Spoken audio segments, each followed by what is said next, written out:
అరే వ్యవస్థ గురించి తెలీదు, సమాజం గురించి తెలీదు, అరిచి గోలపెట్టి లేనిదాన్ని ఉన్నదన్నట్టుగా క్రియేట్ చేసి ఉన్నదాన్ని మూసివేసి చట్టం కానీ మీడియా కానీ మూత పెట్టుకొని కూర్చుంటే జరిగేటటువంటి వ్యవహారాలు నేరాలు జడలు విప్పుకుంటాయి.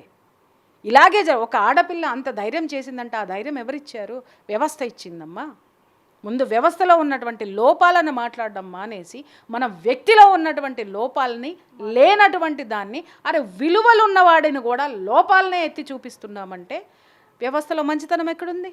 ఆ అమ్మాయికి భయం ఎందుకు ఉంటుంది? అరే ఎవడైనా ఇలాగే బతికేస్తున్నాడు రా, ఏం పోయింది, పోతే జైలుకి పోతానేమో, 3 నెలల తర్వాత బయటకు వస్తా, వాడిని పెళ్లి చేసుకుంటా. ఈ యొక్క దౌర్భాగ్యమైనటువంటి మానసిక స్థితిని ఇవాళ అందరము సమాజంతో సహా అందరము కలిసి పిల్లలకి ఇచ్చినాం. మరి వాళ్ళు అలా బిహేవ్ చేయక ఇంకెలా బిహేవ్ చేస్తారమ్మా? ఆ పిల్లని ఆ పరిస్థితుల చుట్టూ డ్రోన్ చేయడానికి ఆ పిల్లని ఇంటర్వ్యూ చేయండి, చెప్తుంది.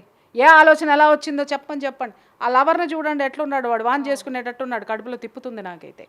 మరి దీన్ని చూసినా కూడా నాకు అట్లనే తిప్పుతుంది. మరి ఇది అంటే వాడి చావుకి ఎంకి పెళ్ళి శుభ చావుకి వచ్చింది అన్నట్టుగా వాడి చావుకి తదినం పెట్టుకొని వాడు ఆ పిల్లని పెళ్లి చేసుకున్నాడు అని అనిపించింది.